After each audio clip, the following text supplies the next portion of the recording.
Hey guys, it's me. I am doing a solo video today. Everyone's outside so I can actually have a little bit of quietness in here. I am doing what it's really like to work at Tesla. I have seen a few videos on YouTube about working for Tesla. A lot of people were from engineering, which I'm not an engineer. And then other people were from Fremont. I seen a guy who super complained about it, but he wasn't even working there anymore. So 2 days ago I celebrated my 2-year anniversary. Although I have been working with them longer, I officially started Tesla 10/10/16, and I was working in the company as a temp through West Valley Staffing, I believe it was called, and I started in April. So I went a few months being a temp, and then they finally hired me on. And when I started in my crew, there was only 3 people that were Tesla. Everyone else was temps. And by the time it was done and I had actually spent my time there and I was getting ready to transfer over to be completely Tesla, I was the only one left. So they got rid of people really quick and for any reason. So letting go of people is really common, whether you are Tesla or from a temp agency. They call them contractors, although it's the same thing as a temp, so I just say that because it's easier for people to understand. So yeah, they will let people go, and they have so many times since I've been working there. Recently you might have heard that we did a 9% thing, so they let 9% of our company go. The people that I work with directly in my crew were not let go, but the people that we answer to, almost all of them have left since I've been there. I have only been there for 2 years, like I said, and I have changed shifts. I started night shift. I started the worst shift ever you could ever imagine. I started on D shift, and that was Thursday, Friday, Saturday, 6 o'clock at night to 6 in the morning, and every other Wednesday. So I was working 12-hour shifts, and some days I would work 3 days. The opposite week I would work 4 days. So it was just like that.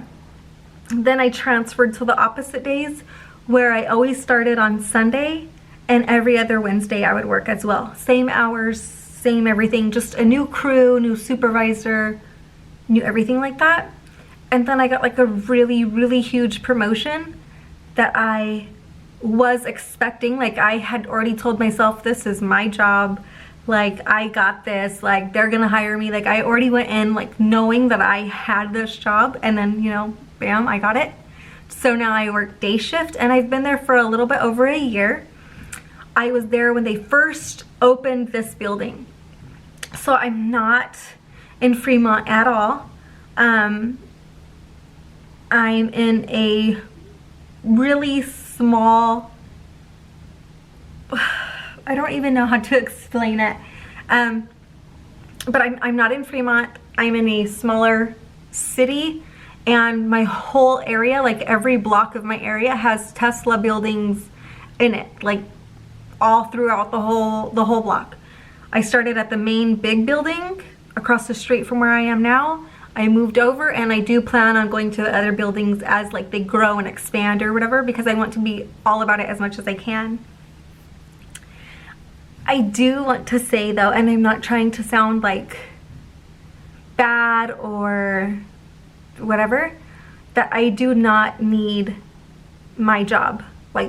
Now we kind of have it in the budget where we want to have 2 incomes in, but before, just the last couple months, I did not need my job. It was just I wanted to do something for myself, and I was super depressed being at home with the kids every day. So one of my really good friends, she's really high within the company, and she's the one that got me in. I went to an interview, like I said, through a temp agency, and she told me before I even got there, like, if you show up to your interview, you got the job. And the guy like hired me there on the spot. He told me like, okay, we'll let you know when your start day is in a few days. So like whatever. They're not very organized. I know a guy who started earlier this week, and at his orientation, your orientation is on Monday, and it lasts for 2 or 3 days, depending on if you're a engineer or a production associate, a technician, like whatever you are.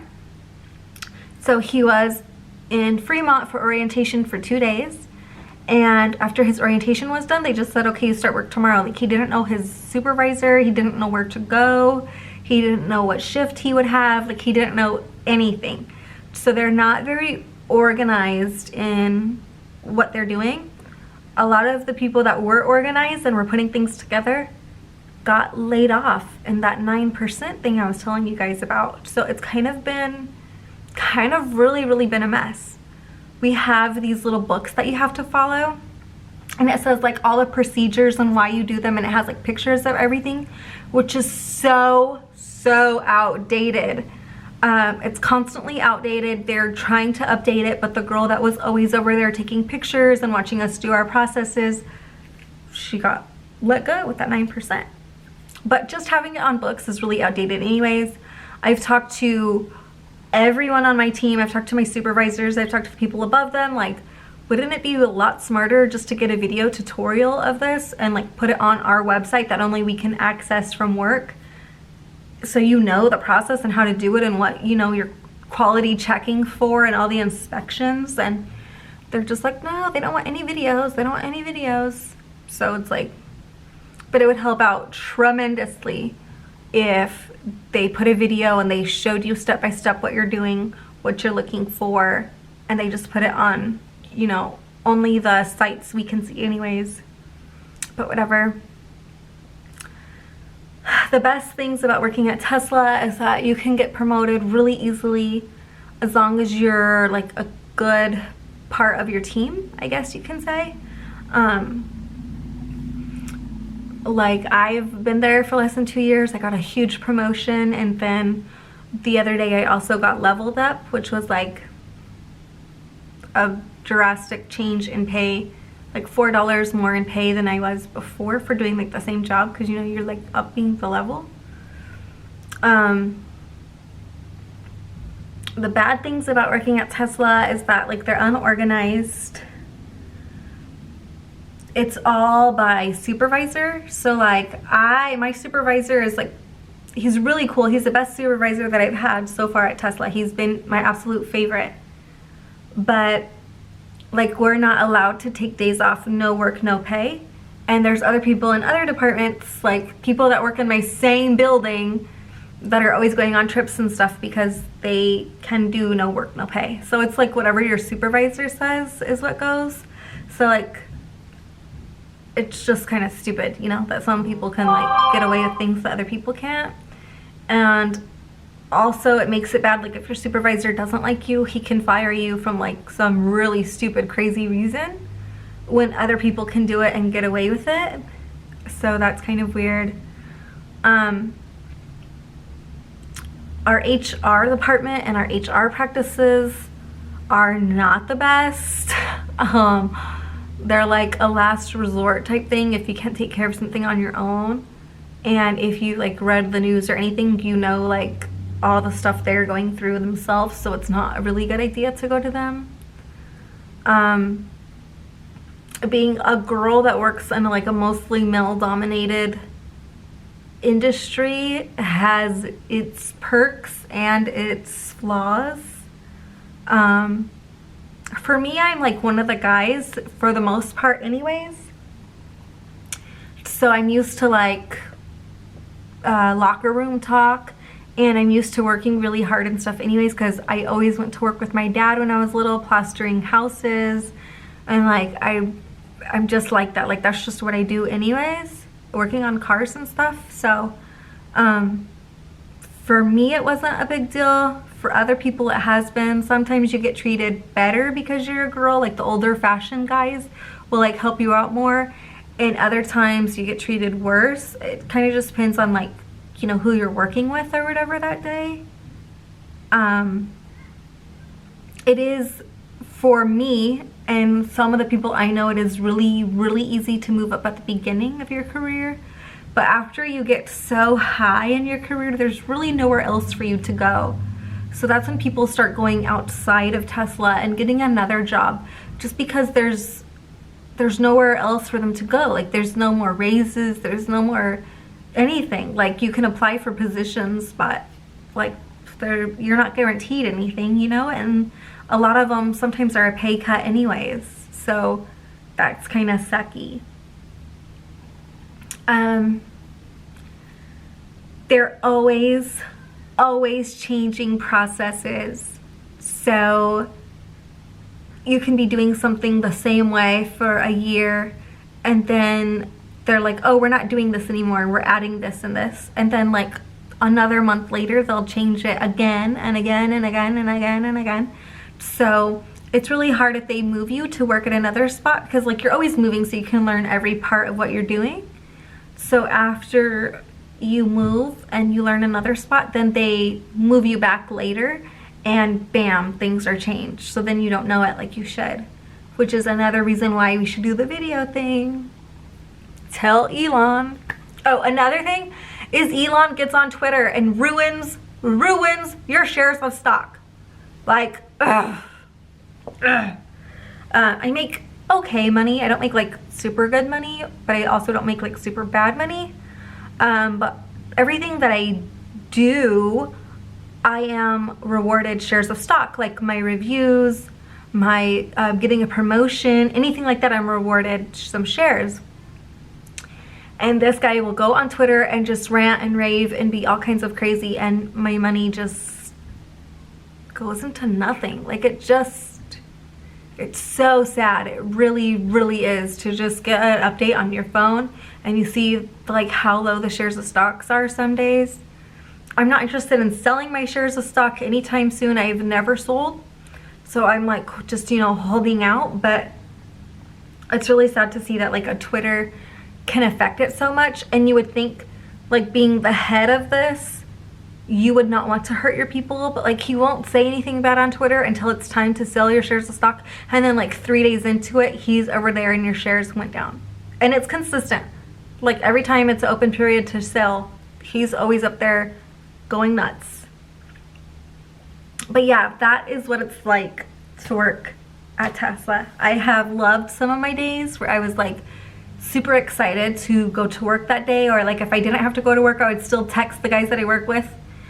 Oh, and when I was working night shifts, I was the only girl, so like there was no other guys. And now that I'm in my new area with my promotion, I work with, there's maybe like 15 girls in the whole building, and I work really, really close with 4 of them, so we're really, really close, and it's been really good. But I forgot what I was saying. I forgot what I was saying. But yeah, there have been good days that I've loved my job, and there have been days where I would like get sick in my car to go to work because like I was getting harassed by someone because I was the only girl there, or my supervisor was so ridiculously horrible. Like, I could do a whole video on just how horrible one of my supervisors were, but he's no longer at the company. He was super inappropriate on his work phone. Also, they have like work phones and like P cards and stuff like that, and then they fire a lot of people and they take everyone's phone away, and then like they start doing more perks for people and then they take those away. So they're really, really bad with the way that they spend money. Like, they spend money on like the stupidest things.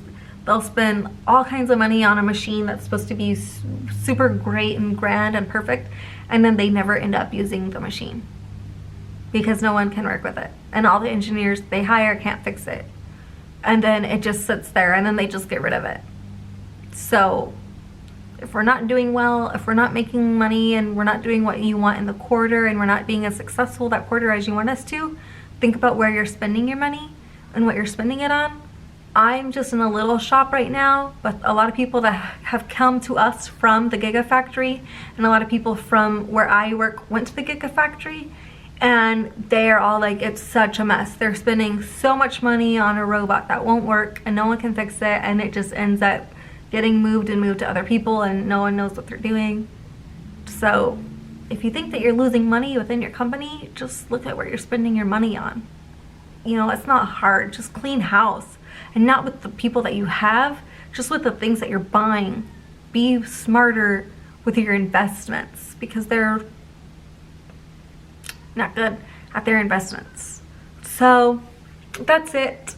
I could talk about my job in the last 2 years and what's been going on so much, but it's way too much to say. I'm already at like 15 minutes, so I gotta go. I'm gonna put my hat on before I say goodbye. It was nice chatting with you guys. If you guys have any questions of what it's like being a production associate, which I started off by doing, or doing something else, which now I'm a technician, right? You know, ask me. I'm here to answer questions. If you're thinking about getting into Tesla, no matter where you are, there's probably a Tesla near you, by you, something. You can start somehow. Just for the benefits that they give alone, I would say yes. Just try it out. If you don't like it, just quit, go somewhere else. It's just a job. At the end of the day, it's just a job. Like, don't take it too seriously. There's other things for you to do if you don't like it, and if you do like it, stick with it, move on up in the company, change where you're at, change what you're doing until you really like it. That's what I've done, and I really like it. I'm the happiest I've been within my job probably my whole life. So there you guys go. I hope you have a great time. See you next time. Bye.